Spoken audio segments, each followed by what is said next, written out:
In this video tutorial, I'm going to teach you some very basic soldering techniques, and we're going to make a band ring.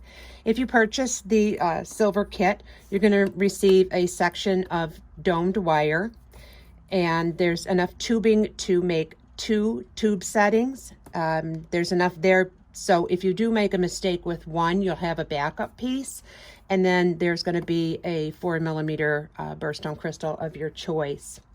So what we're going to start off with is we need to take this piece of tubing, and you don't have to cut it to start with. We're going to put that into the miter vise. Now you can do this by hand, but the miter vise is going to make it just a ton easier.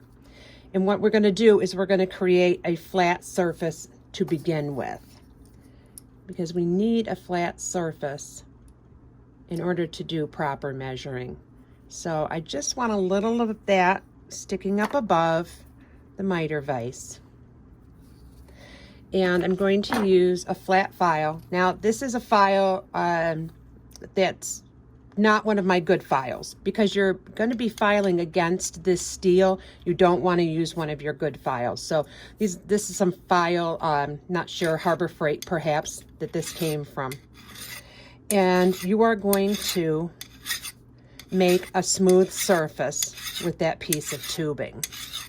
Now, if you don't have a miter vise, you can do this by hand by just laying your file down, and then you're going to rotate the piece of tubing on the file.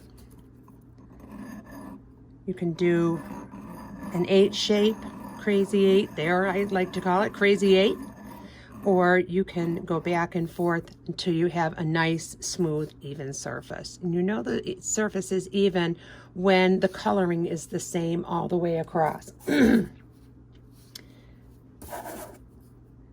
going to just touch that up with my number 2. This is a number 2 half round ring file. So that file there makes everything like super rough because it's very coarse, and a number 2 file is very fine.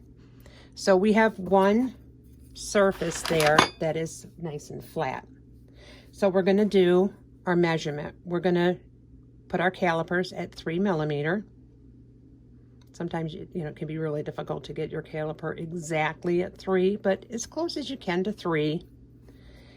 And we're going to take one end, put it on top, that flat area that we created, and we're going to make a little mark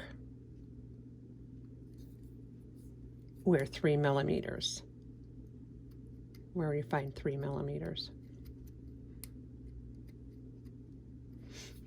You can take a Sharpie marker and you can emphasize that line, just draw across it, then wipe down, and the Sharpie will stay in that scratched area, and then wipe it off the rest of it. And that can help you see your line a little bit better. Okay, now we're going to go back to the miter vise. Now again, you can do this by hand. It's not easy. I'll tell you right now, it's not easy to do by hand. There are tubing cutters as well, and that's just a contraption. We don't carry those, but it is a tool that will hold the tubing in place while you cut it with a jeweler's saw. So right there is my 3mm mark, and so it's nice and level, because once it's inside the miter vise, when these jaws come together, it automatically levels it up, so it's nice and straight. Now, I had already cut this piece of tubing, so it's not very long. Yours is going to be longer because you're going to have enough to do too. I can do 2 things. I can either use my jeweler's saw and cut that off, and all that's going to be is going across. I would normally do this on my bench pen. I can do it this way, or since I don't have a whole lot of material there, I can also file that flat. But since I have enough material there to save, I'm gonna go ahead and use my jeweler's saw. Sorry, this is going to be out of your view here for a moment. And you're just going to saw right up against the miter vise.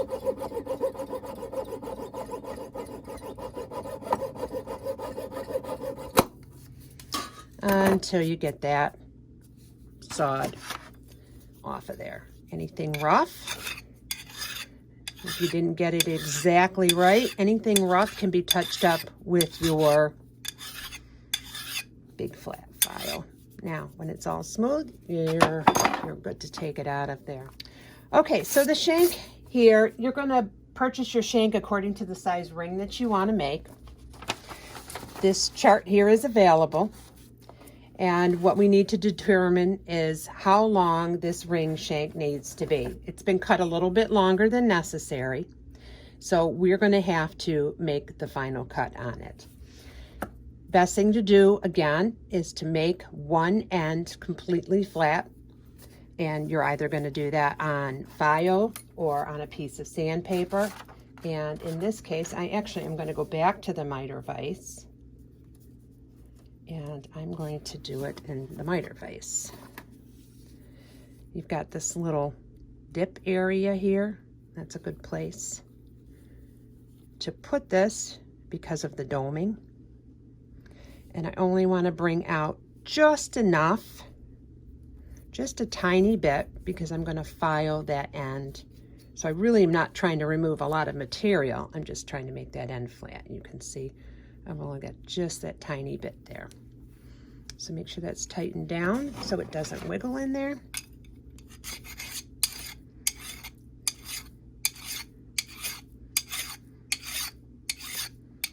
You can always tell when it's done because then all of a sudden the file starts to glide across. It doesn't catch any longer.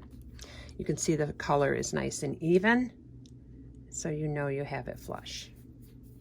Okay, so that's going to be our start end, where we're going to start our measuring from. So we need to determine the thickness of this metal. Zero this out in millimeters, and I'm going to measure the thickness.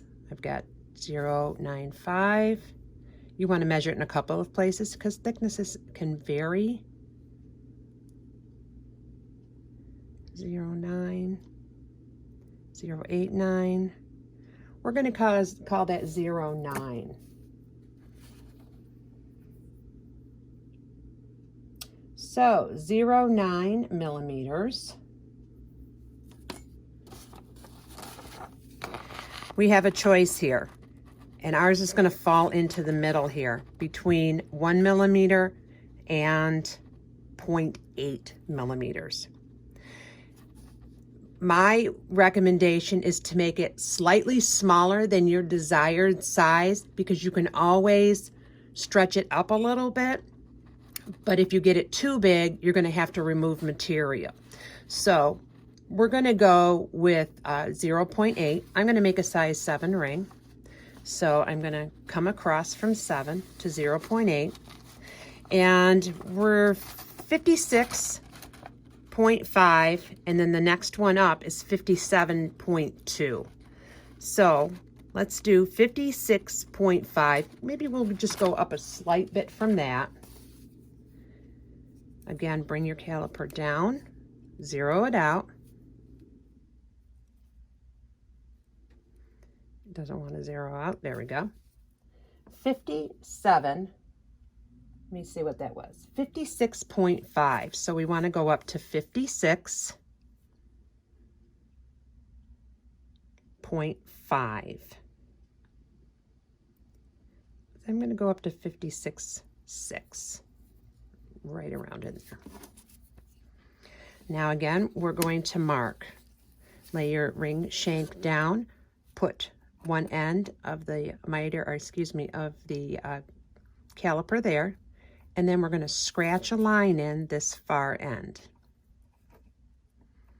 Now, I cut this piece pretty darn close to a 7, to an exact 7. And I've put a little scratch mark there. Again, you can use the little Sharpie trick if you need to see that a little bit better. That makes it a little bit easier to see. So I have a little more than I would want to file off. So I'm going to use my Power Flush Cutters. These are my Kaiba Flush Cutters. These are available for purchase. I'm going to nip it off close to there, but not on the line itself, because I do want to file to get it flat. I don't want to rely on the flush cutter to go on that line, because the flush cutter gives a little bit of a pinch, and then you're not going to have a flat end. So I'm putting it into the miter vise, and I'm going to go right up to that Sharpie line I've got. Tighten this down and file.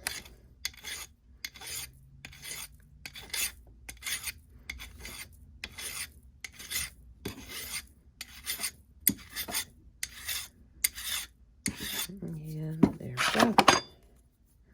You'll find when you work with sterling that it's a lot easier to file. It's a lot faster to file with sterling than it is with silver plate, because a lot of us here in the silverware jewelry community work with silver plate.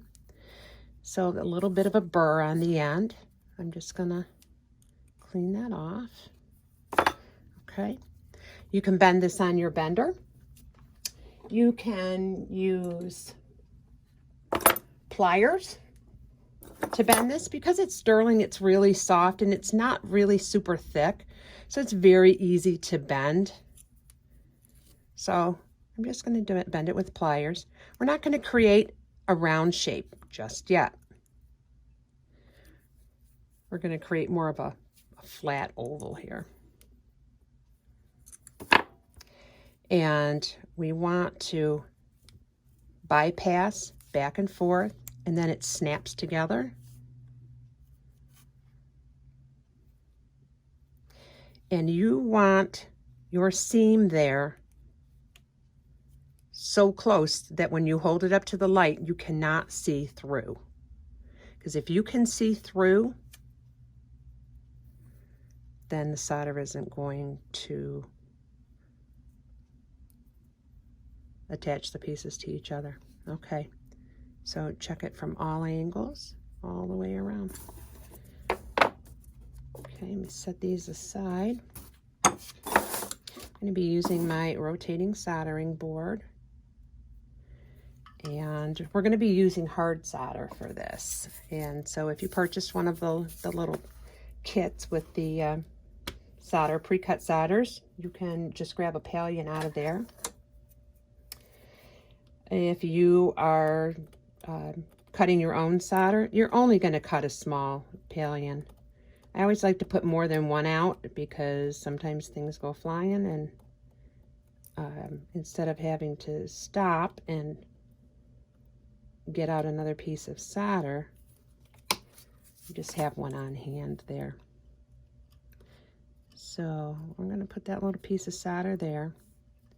We're going to put our join area right on top of that piece of solder, right across that piece of solder there. Okay. It doesn't require much solder, believe it or not.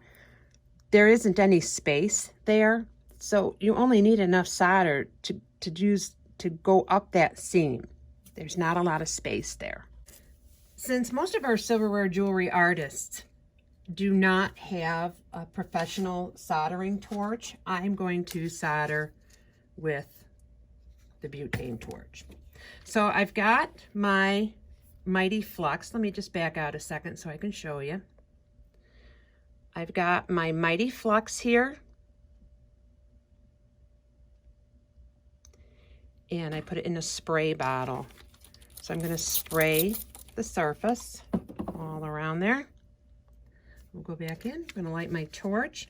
It's going to take longer because the heat isn't as intense as it would be if I were using my torch. If you got the colored solder, you'll see some of that color come off of there.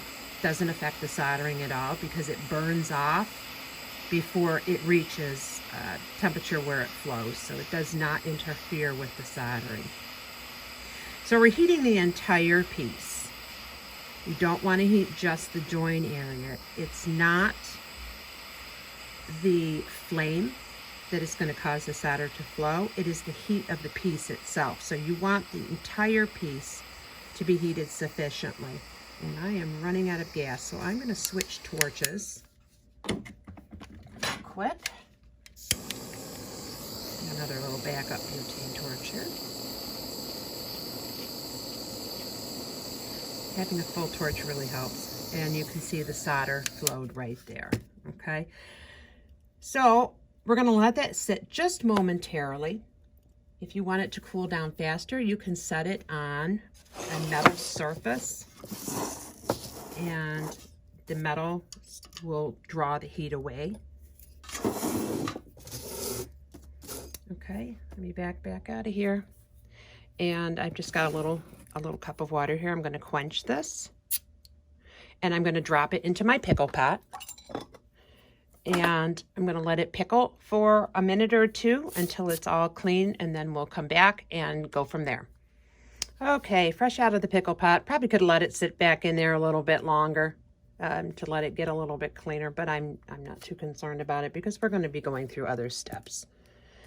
So we need to shape this into a ring now. So I'm going to open that up a little bit and use your pliers. Put your pliers in there and stretch that open a little bit. And you want to be gentle, especially if you're just new to soldering and you're unsure about your solder join, because you don't want to break your solder join by being rough. Oops, my hand slipped there. So I'm going to put this on. Because the metal here is thin, it's pretty easy to pull down. Then you can get a rubber mallet.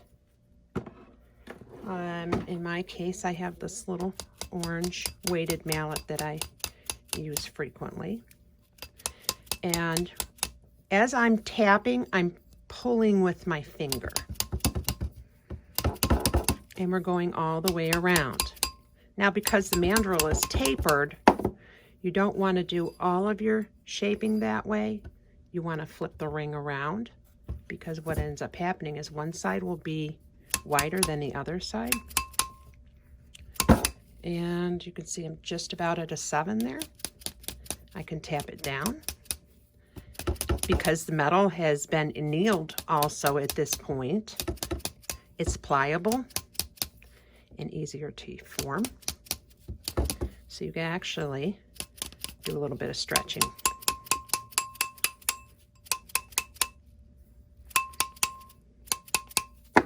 This particular mandrel that I have does have accurate sizing. Some of them don't.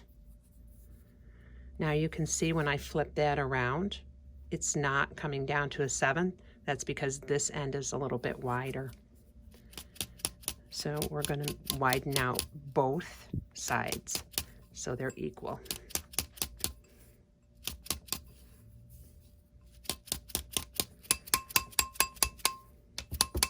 So we want to get that right down to a 7.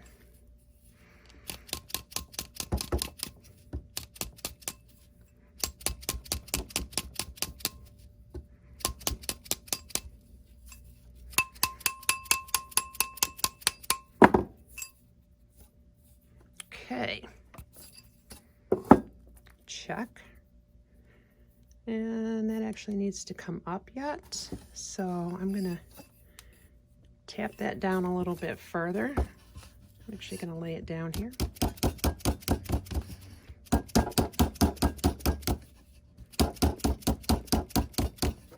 My hands are actually pretty swollen today. It's been very hot.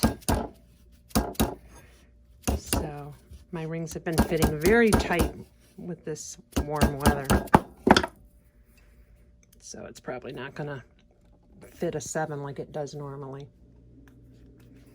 And I gotta get it tapped back off. So now I got it stuck there.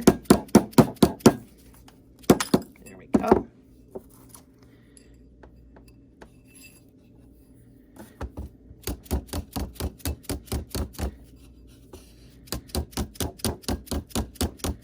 And again, I've got to work the other side too, so it opens up evenly on both sides, both edges of that ring.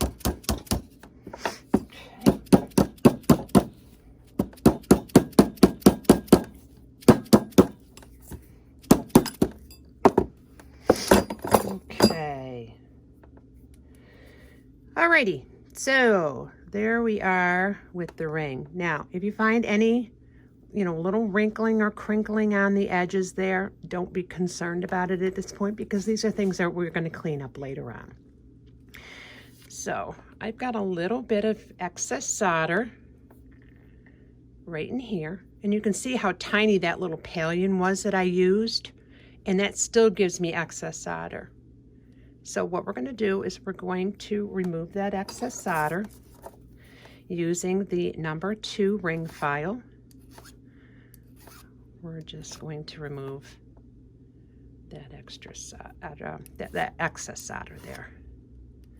And you want to use your file in the manner in which the ring is. So you want your file to flow across and around the ring. You don't want to go straight over. You want to have more of a curve to your filing. And you want to file lightly.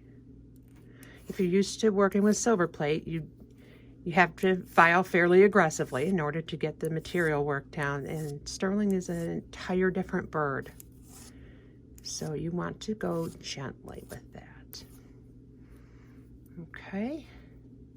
I'm going to get some sandpaper here. Having different grits of sandpaper is important. You always want to keep that on hand.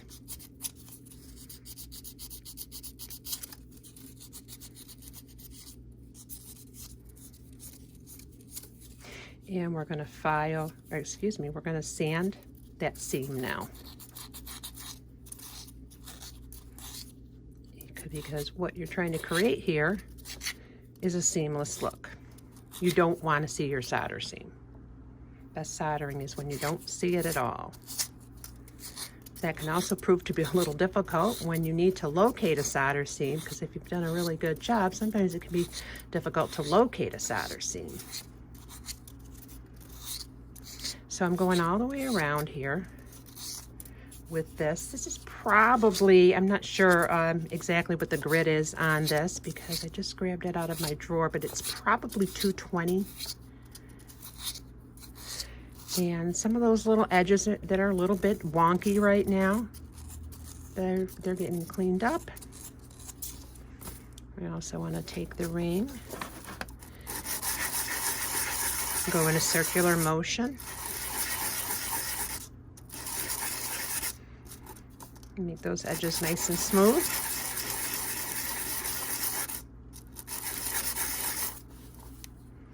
You want to make sure your edges are smooth. I'm going to kind of just bevel towards the inside here with my sandpaper.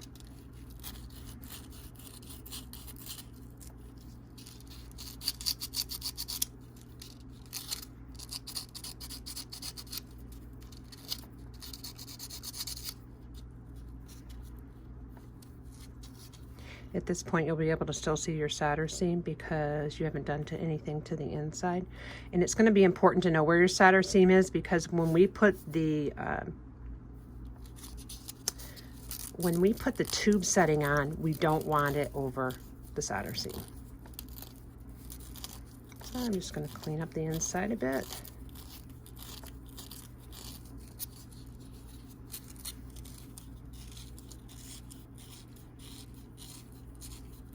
want to get your ring looking pretty good at this point. You're not doing your final finishing yet, but you do want it to have, you do want to have it look good at this point before we move on to our next step. You want the big imperfections out of there. Okay. That looks good. All right, so we're going to move on to creating our tube setting next. We'll set that aside for now. So we'll go back to our tube setting. And we need to create a bevel in the bottom of the tube setting so that when it sits on the ring, it hugs that curve. You can see right now, let's try and grab that. You can see right now that it does not hug the curve, it rocks. And we are going to create a small bevel in that, and that's going to allow us to set that on the ring, and it will be nice and flat and flush. And this is where your ring, your half round ring file comes in. Now you can hold it in your hand, and you want to give it strokes only in one direction. You can also do this in the miter vise. It's obviously going to be easier in the miter vise because the miter vise is doing the holding for you. Let's see how I do here.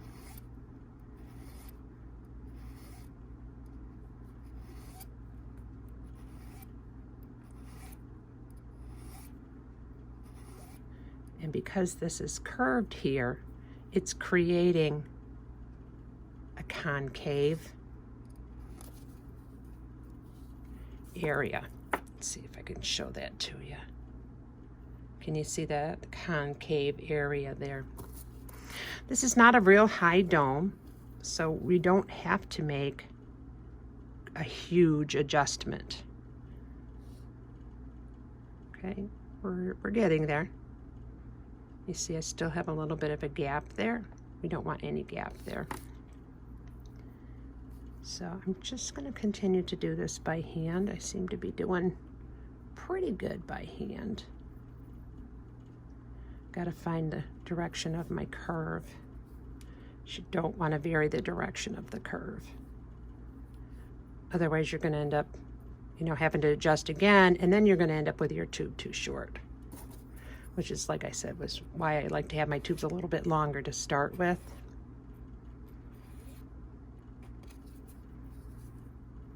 And it does become difficult to hold, especially if you have arthritic hands, and I do.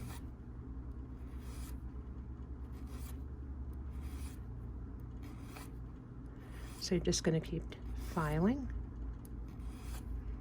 And you can kind of tell, I'm not even sure if this shows on camera here. You can kind of tell when you've achieved that curve because, can you see there's a little lip here and a little lip here? That's because the curve is not completed yet.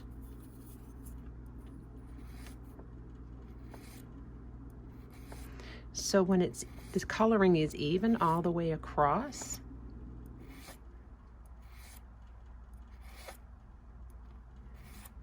then the curve looks good. Okay, so let's go back and test. We're going to set that on there.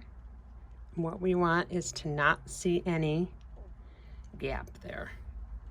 Try to hold that and show that to you at the same time. Okay, now you can see how the tubing hugs the curve of the ring. You want to check both sides because it can be perfect on one side and not so perfect on the other side. And in this case, I could go just a hair more on this side.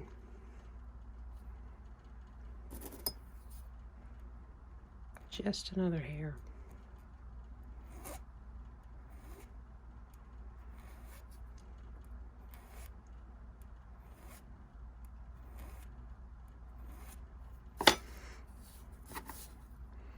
check again. Looks good there. Let me just flip the thing around here. And looks good there too. Okay, I have no gap on either side. One of the ways that you can hold small pieces on while you're soldering is with some binding wire. This is just some stainless steel wire. And I'm going to take a small portion of this stainless steel wire. You can buy this in most hardware stores. I'm going to use my flush cutters here. I always tie off a piece. I always tie my piece off so I don't lose it. Well, I ended up losing it after all. So I'm just going to cut off a section. You back out just a little bit further.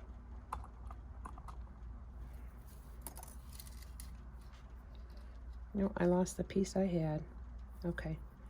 I'm just going to push it up through here. Okay. What we're going to do is we're going to use the binding wire to ensure that our tube setting stays in place. This can be tricky. So it takes, like, 10 fingers and 10 toes to accomplish this. But this ensures that your tube setting is going to stay right where you put it. Put your tube setting on. Then you're going to wrap your wire around. It's helpful to get a plier. I'll get one of these flat-nosed pliers. You're going to twist that, and it's going to get tight, and it's going to hold that tube on there. And like I said, it takes about 10 fingers and 10 toes to do this, especially because we're working with something kind of small here. I kind of find binding wire to be a pain to get done, but the benefits of doing it outweigh the annoyance. Cut off your excess. So now is when you want to make sure everything is perfectly aligned, because if it is not, it will solder exactly like you do it. I'll tighten that up a little bit further. The other benefit to doing this is it helps to really draw those pieces to one another. Oh, and it just slipped out. It helps draw the pieces to one another.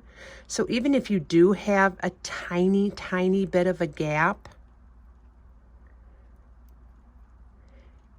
it's going to help with the soldering. Okay, get that back on there. Even if you do have a tiny, tiny bit of a gap, it will help with the soldering, because it's just really pushing those pieces together. Now, one thing I need to mention is you need to do this away from your original solder seam. So you do need to locate your original solder seam, because we don't want to solder over top of that original solder seam. And I'm just gonna take a peek at mine. Okay, mine's over here, so I'm good, because you can always just slide that around. All right, let me get you a good close-up look at this. Okay. Now, we're going to put it into the third hand. So we're going to let the third hand do the holding.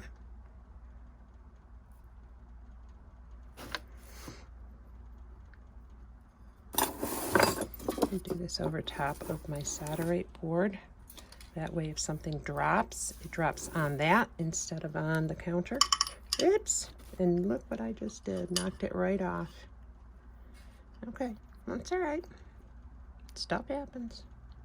Just pick it up and fix it.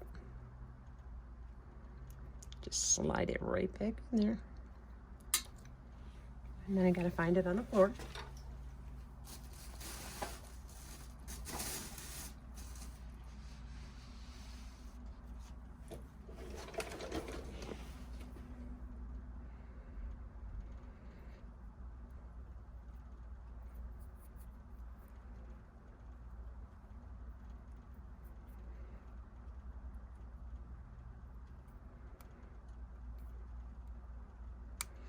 And some of you may want to attempt doing this without binding wire,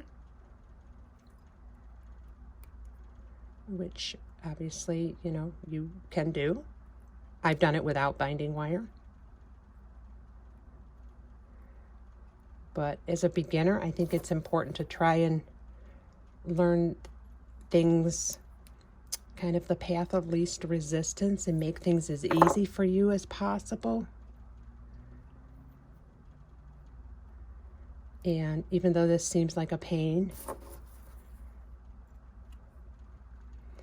it's still easier than freehanding it, basically, and then finding that you've soldered it on crooked. So that's why I'm teaching this to you this way. Is we're going to drop in 2 pieces of medium solder. So I'm getting my little box of pre-cut solder pieces, grabbing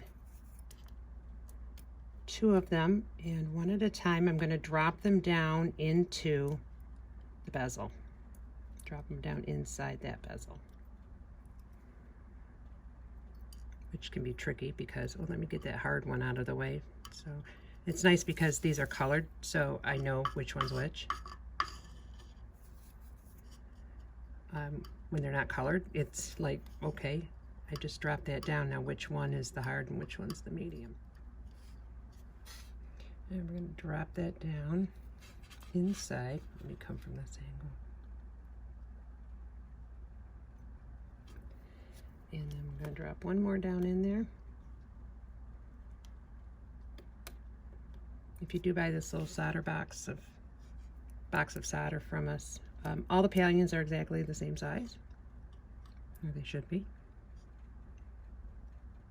So you don't have to hunt for one that's like, oh, I need one just a little bit bigger, or I need one just a little bit smaller.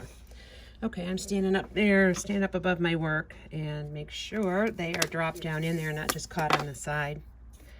We're going to flux everything. Now we've got a heat sink issue going on here, and that is the tweezer and the wire themselves are going to draw some of the heat away. So it's going to take a little bit longer than it would if the piece were just sitting off by itself. But that's all right. Now, see, I've got a couple pieces of solder in there, and they want to bubble out because the flux is bubbling. You just want to, if they're bubbling out, you want to just make sure they dropped back in. And what we're looking for at this point is when that solder flows, you'll be able to see it around the edges.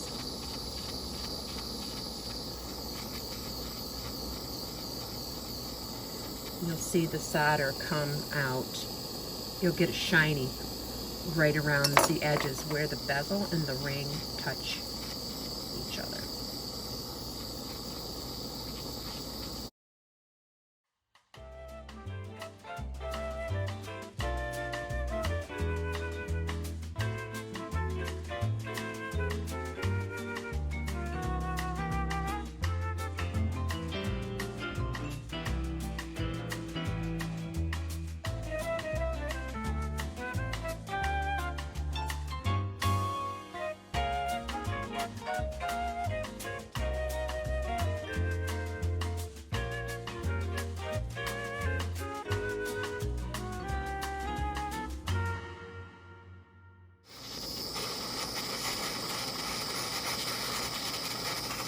Now I'm just going to need more heat, really, is what it's going to come down to. So I have another type of a torch.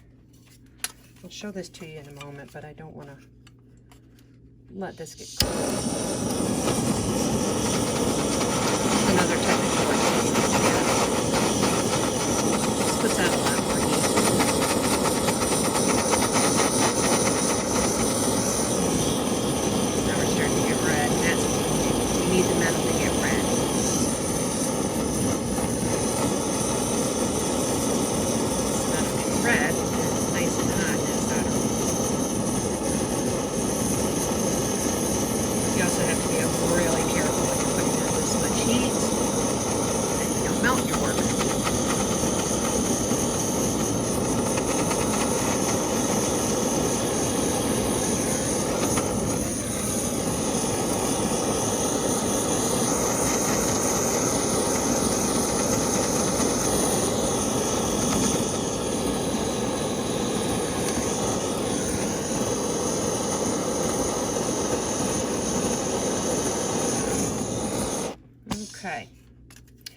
so what I used here, it's a butane fuel. You can use these, go like in camp stoves and that. Let's see, get that out. And you can buy these torch heads. I'll put a link to where you can buy these torch heads. Okay, so our solder has flowed. I'm going to quench and pickle this, and then we'll be back. One thing I do want to mention before this goes into the pickle is you have to take your wire off. You have to take off that steel wire, otherwise you're going to contaminate your pickle. So I'm going to take that steel wire off, and we'll come. What I'm going to do now is we're going to put a hole through the ring shank by way of the bezel. And the reason for that is we're going to, it's going to allow you to keep dirt from collecting up under the stone, and it allows for easier cleaning. So I set it up here on a wood ring mandrel so I don't through my finger. Ask me how I know. Alrighty, I'm going to drill using my Fordham and a 3/32 drill bit. You can also do this on your drill press.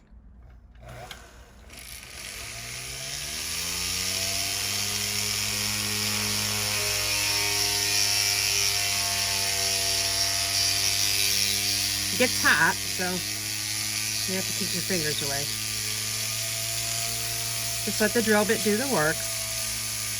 When you see wood, you know you went through. Okay, easy peasy. All right, that's gonna be hot, so I'm gonna dunk that real quick in some water, cool that down. That's why putting it on a wood mandrel is really helpful rather than trying to hold that and do it by hand.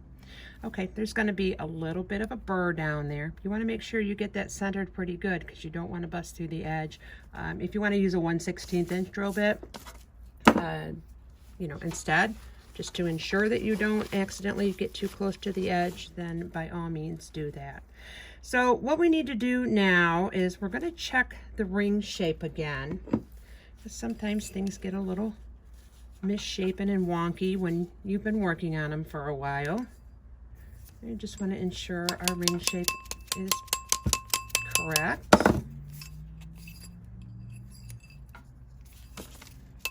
And now we're to the point where we need to make the seat in the bezel. Okay, so what we have are two bits. Let me grab them here.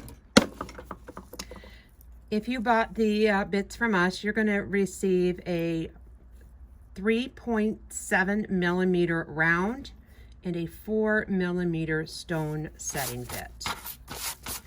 And we use them both because this is going to remove material quicker than this will, and these are less expensive. So you're going to go through them over time. If you do this on a regular basis, you're going to go through them over time. So it's easier to go through the round ones, and it also removes the material quicker. So what you're going to do is we're going to remove material until we've reached about halfway on that ball there. I'm going to use some lubrication, some beeswax. I'm going in straight in. You can go up and down. I'm pretty good at handling it like this. You're going to go very slowly because it said it does remove material rather quickly. Get a little brush here. All right. Now we're going to swap over to our stone setting bit. And what this does is creates the straight sides. It mimics the shape of the stone, so it creates the straight sides for the stone to sit in. Now you want to do this just a little at a time, and you want to test fit your stone. We want our stone to lie, the girdle, which is the edges of the stone, we want it to lie just below the edge of the bezel because we want to fold that bezel around the edges. Grab my stone here. And this is where our little pickup tool comes in handy. And we're going to pick up the stone and scoot it along the counter there.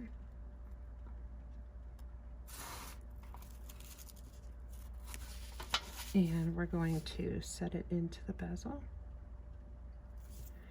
You might find it beneficial for you to have an optivisor or very strong glasses. What we're looking to do is to get that table, which is the top of the stone, to where it just peeks over the edge. So that's a little bit too much. And this here is where you have the benefit of the hole in the bottom, is you can poke your stone out. We've got to do just a little bit more. Got to create a little bit deeper of a seat. Make sure you're going in absolutely perpendicular.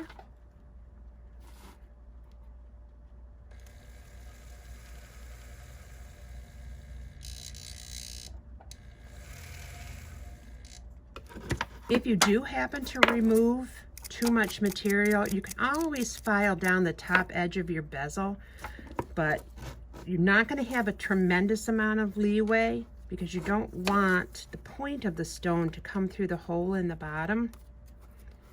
So you don't want to get too aggressive with taking material off the top, or you're going to find that the point of the stone comes through the bottom, and obviously that's going to scratch the finger. And you want to make sure your stone lies in there level too, not higher on one side than the other.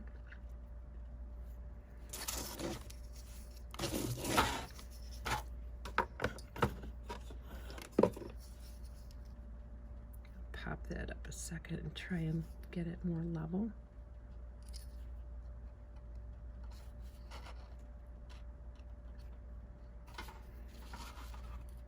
Push it in. And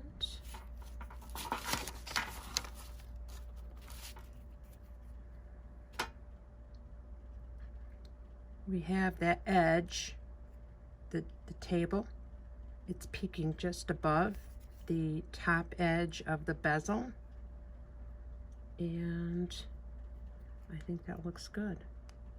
So you want a little bit of a lip there, and that lip is going to fold over onto the girdle of the stone. That's the edge of the stone. All right, that looks good. So before we can set the stone, we need to polish everything up. And pop the stone out. A nice tight fit there too, which is good. And we're going to use some sandpapers again, and we're going to get everything cleaned up. We're going to get it all polished, and stone setting is the last thing that we do.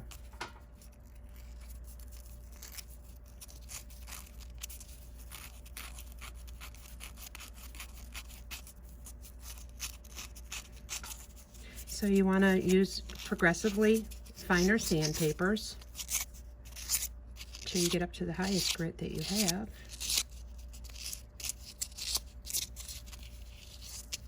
And we're also going to use the rubber bullet to do the inside of the ring. I'm going to get around that bezel there. Sorry if my hands keep going out of the camera. Working with a camera, working and having a camera puts you at a little bit of a disadvantage. Make sure you clean up that top too. Don't want to remove material though. Okay, I'm going to get the rubber bullet.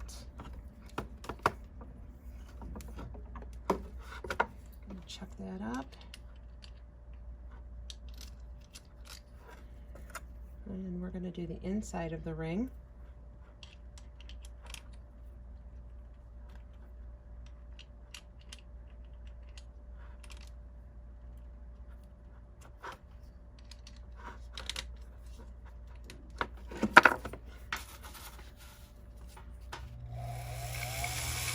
That also is going to allow you to remove any burr from the little hole that you drilled. If you have a lot of a burr there, you can always use that round burr that we used before, the stone setting burr, and we can touch up the hole that way too.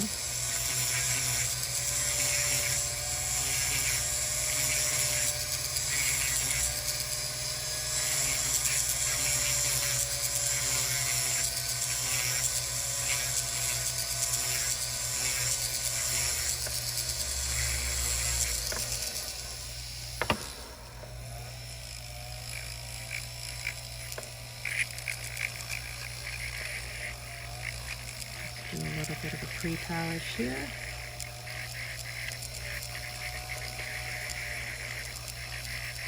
So if you have any lumps and bumps and imperfections, now is the time to remove them, including the edges. Because the edges are thinner, you know, they can crinkle while you're working. You get better over time. You keep doing it. You'll find that you don't wreck things up like you did. Sometimes you find you make complete disasters. So no matter how long you've been silversmithing, every silversmith has bad days. Days when things just don't seem to go right. But, you know, we don't give up. Okay, I'm going to take this over to my bench buffer, and I'm going to give it a final polish over there. This ring is thin and delicate, so you don't want to be too aggressive on the bench buffer. You can damage it. So we're just going to go through. We're going to start with the white, and we're going to give this a pre-polish. Hold it with your finger.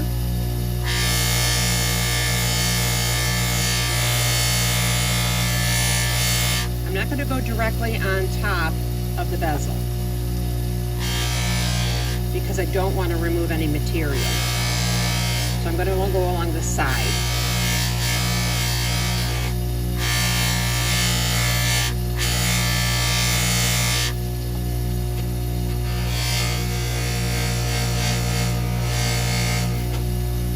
Flip it over.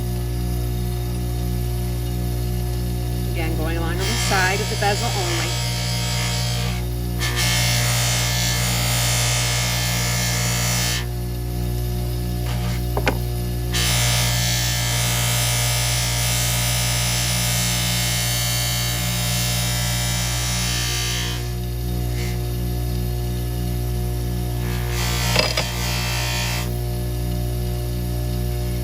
Now I'm going to just around the edges of the bezel itself. Because white is aggressive and it has abrasive in it, we don't want to remove any of that material by being too aggressive.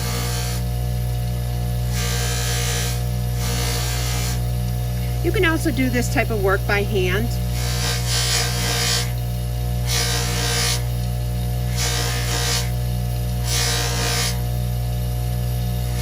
Different bits, buffs on your Dremel. Okay, I'm going to go with the red, and then we're going to set that stone.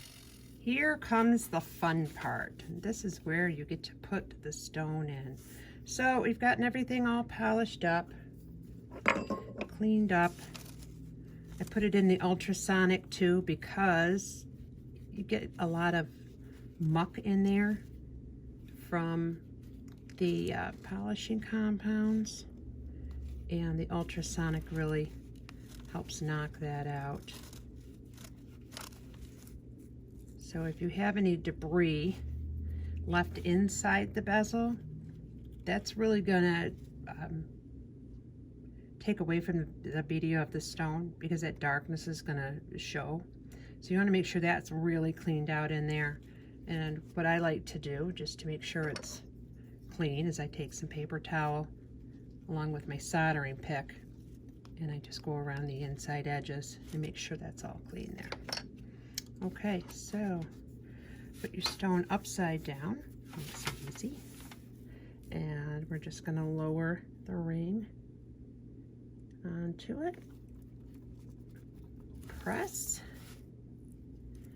And usually you get it level. If not, either you need to go back in with your stone setting burr because you have got a crooked setting, or you just need to set it again. Just need to bring it back down and set it in there again. So get it all nice and tight in there. Nice and tight and level and all that good stuff. Still a little piece of gunk there. And this is where we're going to set the stone. So this is a pusher, bezel pusher, and they often have some pretty sharp edges when they're new. So just take a file and round those edges. Not really round them, but smooth them off so they're not sharp. Because if you accidentally slip, you're going to put a gouge into your sterling, and that obviously isn't going to look nice. Then you're going to have to go through a lot of trouble to fix that. Okay? So you do what we call north, south, east, and west. We're going to approach the stone north, then we're going to flip south, then east and west. So holding your finger up against the stone, we're going to take the bezel pusher and we're going to put it along this top edge on that side there, and we're going to rock it up. Okay? I'm going to hold my finger back so you can see the motion. And we're going to rock it up. Okay? Rock it up. Now we're going to switch and do south. Rock it up. This allows you to set the stone evenly so it doesn't pop up on one side or the other. And rock it up. There are also bezel setting punches that you can use that make this actually really super easy. But I'm going to show you, everything I'm showing you today is just real basic learning. You can spend a ton of money on tools if you want to, but you can also do a lot of really nice things with some basic tools. So once you've done your north, south, east, and west, then you're just going to continue to go around. You're going to keep going around and bring the lip of that bezel over. Once you've done all of that, now you're going to use your burnisher. And your burnisher is going to smooth it and create a little bit of a shine on that top edge.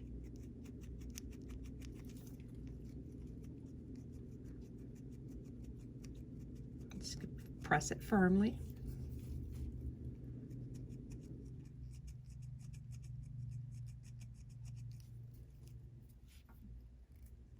Doing the same thing, north, south, east, west.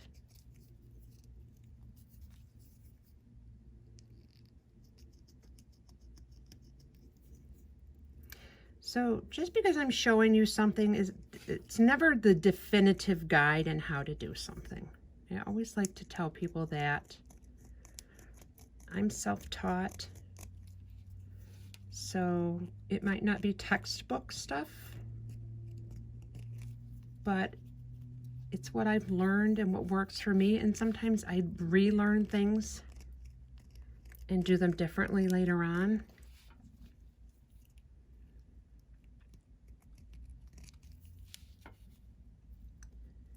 And we're just going to continue to go around and around, get that whole top edge shined up there, and that ensures everything is laying over as it should be.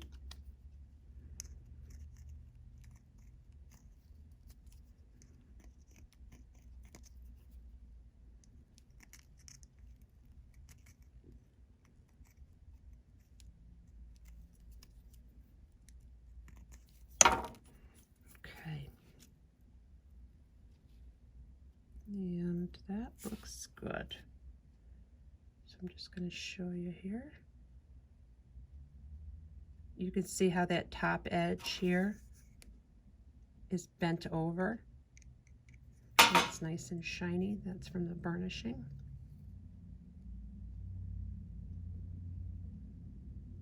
And if you want to ensure that your stone is set and it is not going to come out, you can take your, I can use my solder pick, push it, just hang on to your front there, push it. If the stone doesn't come out, you did a good job. If the stone does come out, you're going to have to reevaluate, you know, what is the problem? Why is the stone coming out? Did I not get the bezel pushed over far enough? Is my stone not seated down in far enough so I don't have enough material to fold over to the top? So you need to evaluate why your stone is not being held in place. Glue is a no-no. Glue is a no-no in silversmithing. So we want you to learn correct ways to do things, and these basic skills will allow you to build your skill set and work into new skills all the time. Okay, if there are any questions, be sure to post them and I would be happy to answer them. We'll see you again for the next tutorial.